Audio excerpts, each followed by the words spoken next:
దాదాపు 3.5 దశాబ్దాలు అయింది కదా రాజకీయాల్లోకి వచ్చి మీరు. 30 సంవత్సరాలు అయింది. అదే 3 దాటిపోయింది. దాటిపోయింది. ఇంకా యాక్టివ్గా ఉన్నారు. ఏముంది అసలు పాలిటిక్స్లో అంత కిక్ మీకు? అంటే ఏం లేదు, ఎన్ఎస్ఐ, యూత్ కాంగ్రెస్, తర్వాత ఫస్ట్ టైం 89లో ఎమ్మెల్యే కావడంతో రాజీవ్ గాంధీ గారు అప్పుడు యూత్ కోటాలో మినిస్టర్గా ఇవ్వడం, ఇక అలాగే కంటిన్యూగా జరుగుతుంది 89 నుంచి టిల్ది వరకు. చాలనిపిట్లా అంటే జనం ఎప్పటి వరకు అనుకున్నారో అప్పటి వరకు చేద్దామని ఉద్దేశంలో ఉన్నాను. అంటే పాలిటిక్స్లో 60 years కూడా కాలే కదా, ఇక నెక్స్ట్ ఇయర్ 60 years అవుతుంది. ఇంకొకసారి చూసుకున్న తర్వాత రిటైర్డ్ అవుదామని అనుకుంటున్నాను. అవునా? సో ఇంకొక టర్మ్ చూసుకున్నా.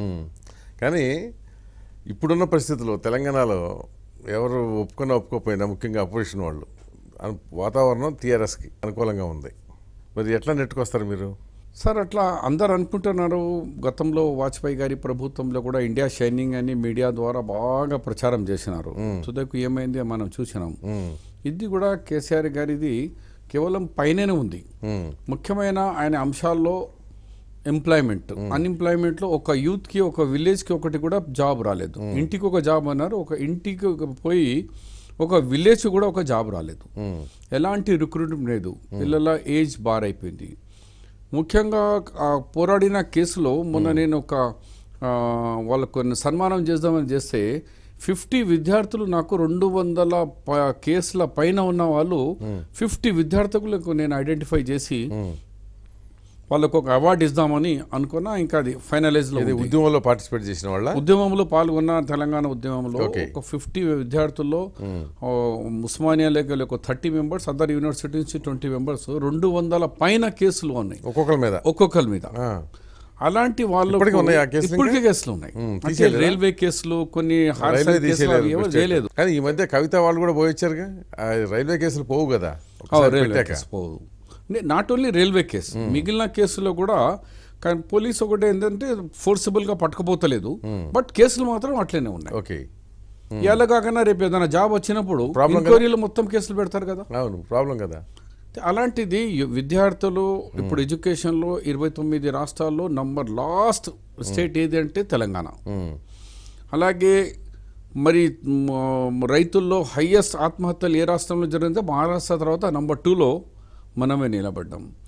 ఈ ఆపరేషన్స్ మహిళలది డెలివరీస్లో చూస్తూ ఉంటే అందరికంటే హైయెస్ట్ 15,000 ఆపరేషన్స్ సిజరింగ్ ద్వారా అవుతున్నది, ఇల్లీగల్గా అవుతున్నాయని కూడా మన రాష్ట్రమే వస్తుంది. కాబట్టి ఏ దాంట్లో కూడా అన్నిటికీ కేసీఆర్ చెప్పేది ఏంటంటే ఈ దరిద్రాలన్నిటికీ కాంగ్రెస్ సన్నాసుల పాలనే అంటాడు. సార్ 3 సంవత్సరాలు అయిపోయింది. మామూలుగా అంటే కాంగ్రెస్ సన్నాసులు అంటుంటాడు కదా సార్. పెళ్లి అయినాక పిల్లగాడు అవుతాడు. పిల్లగాడు పుట్టిన తర్వాత 9 months 10 months లేకుంటే దాని తర్వాత నడుస్తూ ఉంటాడు. మీకు 3 సంవత్సరాలు అయిపోయిన తర్వాత ఇంకా నేను హనీమూన్లోనే ఉన్నాను, ఇంకా పాత గవర్నమెంట్ అంటే కొత్త రాష్ట్రం, కొత్త ముఖ్యమంత్రి, కొత్త విధానాలు, మరి రిచెస్ట్ స్టేటు. మీకు బైఫర్కేషన్ అయిన తర్వాత హైదరాబాద్ 7,000 కోట్ల అదనంగా ఇన్కమ్తో సహా మీకు రాష్ట్రం దొరికింది. అప్పులతో దొరికింది, కాంగ్రెస్ అని చెప్పేందుకు లేదు కదా. మీకు ధనంతో సహా రాష్ట్రం దొరికింది, సర్ప్లస్. మరి సర్ప్లస్ రాష్ట్రం వచ్చిన తర్వాత కూడా కాంగ్రెస్ దే అని చెప్తే ఈ ప్రాజెక్ట్స్ అన్ని మేమే కట్టామని చెప్పండి, అది చెప్పలేరు. ఎక్కడైనా పొరపాటు జరిగితే ఇది కాంగ్రెస్ వారసత్వంలో వచ్చింది అని చెప్తే ఇంకా దేర్ ఇస్ నో మీనింగ్స్. ప్రజలు గమనిస్తున్నారు సార్. అంతేనంటారా? అంతే. ఆశ ఉందా మీకు? సార్ ఇవాళ రైతులకు నేను 3 days బ్యాక్ దోమకొండలో ఉన్నాను. చేలు లేపండి, ఎవరికి 4వ కిస్తు వచ్చిందా రాలేదంటే ఎవరికి బ్యాంకుల ద్వారా 4 కిస్తులు రాలేదు. వాళ్ళు అప్పు కింద కట్టుకుంటున్నాను కానీ వాళ్ళు అప్పటి ఉంది.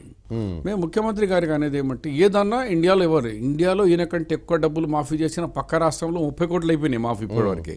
మనం 17,000 కోట్లకి ఇంకా కింద మీదనే అవుతున్నాం. కానీ వాళ్ళు ఏమంటున్నారు, అరే మా సర్టిఫికెట్స్ మాకు ఇచ్చేయండి, నో డ్యూ సర్టిఫికెట్ అని ఇచ్చేస్తే ఇంకో చోట అప్పులు తీసుకొచ్చుకుంటాం. అవును. ఈ ఇంత పెద్ద ఖరీఫ్ సీజన్లో ఇప్పటి వరకు గౌరవ ముఖ్యమంత్రి గారు SLBC తీసుకోలేదంటే ఆశ్చర్యం. 2 సంవత్సరాల నుంచి బ్యాంకర్స్తో ముఖ్యమంత్రి గారు ప్లాన్ ఫిక్స్ చేయడు. ఆయనకు సమయం లేదు. రైతులకు చిన్న చూపు చూసే అలవాటు అయిపోయింది. ఏదైనా ఉంటే నేను మాఫీ చేస్తా అంటారు. కాబట్టి ప్రభుత్వం నడుపుడు అలాగుంది, వాగ్దానాలు అలాగుంది. ఈయన కేవలం వాగ్దానాల ప్రభుత్వం ఉంది కానీ అమలు లోపల చూస్తే అన్ని ఫెయిల్. ఫిషింగ్ డిపార్ట్మెంట్కు కౌన్సిల్లో నేను అడిగిన, సార్ నేను 90లో చెన్నారెడ్డి గారి క్యాబినెట్లో యాజ్ అ ఫిషర్ మినిస్టర్గా ఫిష్ డిపార్ట్మెంట్ నాకుండే. తెలంగాణలో స్కోప్ లేదు సార్, 20,000 కోట్లు అంటున్నారు. అది కాదు సార్, ఆంధ్రాలో ఎందుకు ఉన్నది అంటే సముద్రం పక్కకు ఉంది, 20 feet 40 feetలో వాటర్ ఉంది, తీసుకోవచ్చు, 5 పాండ్స్ కట్టి చేయొచ్చు. ఇక్కడ తెలంగాణ అసలు లేదు సార్ అంటే, అరే ఆప్లో మెసేజ్ కరే మై 20,000 crore రూపాయలు అవుతున్నాడు. ఈయన ప్లానింగ్తో ఉన్న చేపలు పాపం ఫిషరీ సొసైటీ వాళ్ళు వేసుకున్న చేపలు చనిపోయినారు వీళ్ళ వైరస్ వచ్చి. ఎందుకంటే ఒక చెరువుకు లెక్కలతో సహా 1 మీటర్కి 1 ఫీట్కి ఎన్ని చేపలు వదలాలనో పిల్లలు వదలాలా, వీళ్ళు అడ్డగోలు వదిలేసినారు, దాంట్లో మొత్తం చనిపోయి. అట్లా ఫిషింగ్ అయిపోయింది. ఇప్పుడు గొర్రెల కార్యక్రమం జరుగుతుంది. జహీరాబాద్ నుంచి బీదర్కు పోతేనే బీదర్ నుంచి జహీరాబాద్కి వస్తుంది. మీకు మాకున్న మన జిల్లాలో బార్డర్ పై నుంచి బోధన్ పక్క నుంచి నర్సికి పోతేనే నర్సి నుంచి ఇక్కడికి వస్తున్నాయి, ఇటు నాందేడ్ పోతేనే ధర్మాబాద్కి వచ్చేస్తున్నాయి. ఇన్న తిప్పుతున్నారంతా ఆఫీసర్లు. ఇక్కడ రాత్రికి పోతేనే ప్రొద్దున కొనుక్కొని తీసుకొస్తున్నారు ఇవే గొర్రెలను. ఇక్కడ ఏడున్నాయి, ఇతర రాష్ట్రాల నుంచి తీసుకొస్తే ఇక్కడ బతకలేవు. పందులు ఇస్తా అన్నారు. నేను సీఎం గానే సార్ పందులు ఇస్తే ఏ పందులు ఇస్తారు, తెల్ల పందులా నల్ల పందులా, మరి ఫామ్ హౌస్ పందులా, లేకండి ఇక్కడేమో మున్సిపాలిటీస్ ఏమో పందులను సంపమని వాళ్ళను హైర్ చేస్తున్నారు షూటర్స్ కు, చంపేయండి వాళ్ళ వల్ల ఎన్నో రోగాలు వస్తున్నాయని. తమరేమో పందులు ఇస్తా అన్నారు. నువ్వు చిన్న జాతిలకు చిన్న చూపు చూస్తున్నావు అంటే నేను అంటలేను సార్. ఇంకా పందులే కావాలా, గొర్రెలు కావాలంటే వాళ్ళు కూడా ఐఏఎస్ కావాలా, సైంటిస్ట్ కావాలా, అధికారంలో షేర్ భాగం కావాలా. మీరు మాత్రం ఇక్కడ ఏమి ఇస్తలేరు. 90% బ్యాక్వర్డ్ క్లాస్ ఉన్నది అంటున్నారు. ఎస్సీ ఎస్టీ బీసీస్ 90% తమరే అంటున్నారు. కానీ మా మినిస్ట్రీలో చూస్తే కేవలం 7 members ఉన్నారు. ఒక మైనారిటీ, ఒక ఎస్సీ, ఒక ఎస్టీ, 4 బీసీలు, అంటే ఓన్లీ 7 members అవుట్ ఆఫ్ 17. మిగిలిన 12 మంది కేవలం అప్పర్ కాస్ట్. 10 మంది జనాభా ఉన్నోళ్ళు 11 మంది, 90% జనాభా ఉన్న వాళ్ళకు 7 ministries. అది కూడా పనికి మానలేని మంత్రులు ఉన్నాయి. ఓకే, ఇది కానీ నేను మొన్న కరీంనగర్లో సీఎం మాట్లాడుతూ ఇన్ని లక్షల గొర్రెలు ఇస్తే 4-5 గొర్రెలు అటు ఇటు యాక్సిడెంట్లోనో లేకపోతే జబ్బు చేసి చచ్చిపోవా, కాంగ్రెస్ అన్న అసలు అట్టగా మాట్లాడతారని తిట్టాడుగా మిమ్మల్ని. సార్ ఆయన నేను సార్ గొర్రెలకు ఏ రోగాలు వస్తే ఎట్లా అంటే అంబులెన్స్ పెట్టినా అన్నారు. అది మళ్ళీ మనుషులకి అంబులెన్స్ లేదు, గొర్రెలకు అంబులెన్స్ ఎక్కడికి వెళ్ళి పెడతావు సార్ నీకు. బాగా మాటలు నేర్చుకున్నారు. దవాఖానలో గాంధీ హాస్పిటల్లో ఒక ఎమ్మెల్యే భార్యనే ఒక వీల్ చైర్ దొరకడం లేదు. గాంధీ హాస్పిటల్లో వీల్ చైర్ దొరకడం లేదు. డైలీ మీ ఇంటి ముందటనే వచ్చి ఆత్మహత్యలు చేసుకున్న ప్రజలు ప్రయత్నాలు చేస్తున్నారు. మీరేమో అంబులెన్స్ ఉన్నది అంటున్నారు. అంబులెన్స్ ఎక్కడ ఉన్నది? అయితే గొర్రెలకు అంబులెన్స్, మనుషులకు లేదు, గొర్రెలకు ఉన్నాయట. అది ఎక్కడ ఉందో తెలియదు. కాబట్టి మాటలు మాత్రం వాళ్ళకు దేవుడు ఒక కళ ఇచ్చిండు. అద్భుతమైన వాళ్ళ లాంగ్వేజ్ ఉంది, మాటలు ఉన్నాయి. దాంట్లో మాత్రం ఆయన ముందట ఎవరు నిలబడలేదు. झूठ को भी सच बनाने में इतना परफेक्ट बोल सकते हो ఆట ఆయనకి ఇచ్చిండు. మీరు కూడా చప్పట్లు కొట్టే రోజులు వస్తాయేమో అప్పుడప్పుడు. లేదు సార్, ఎందుకంటే పబ్లిక్ తెలుసుకున్నారు సార్. లోన్ వేవ్ కాలేదు, 3 acres ల్యాండ్ రాలేదు. మెయిన్ 2 bedroom హౌస్లో 3 సంవత్సరాలు అయిపోయి ఏదో సింగిల్ బెడ్. అప్పుడు కాంగ్రెస్ హయాంలో ఇందిరమ్మ ఇల్లు ఇచ్చింది.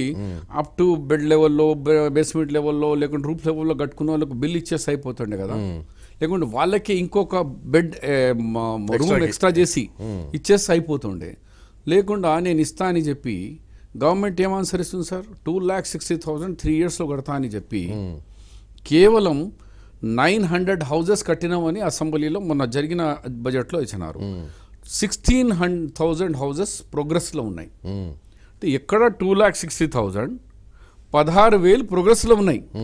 అది ఇంకా ఈ సంవత్సరం కడతా ఉంటున్నారు సార్. కట్టాలంటే మరి ఇప్పటివరకు అయితే ఇక్కడ స్టార్ట్ అయితే కాలేదు, ఏ ఊర్లో కూడా కాలేదు. నేను మొన్న అడిగిన ఎవరికైనా అయిందా బాబు మీకు ఇల్లు అంటే కాలేదు.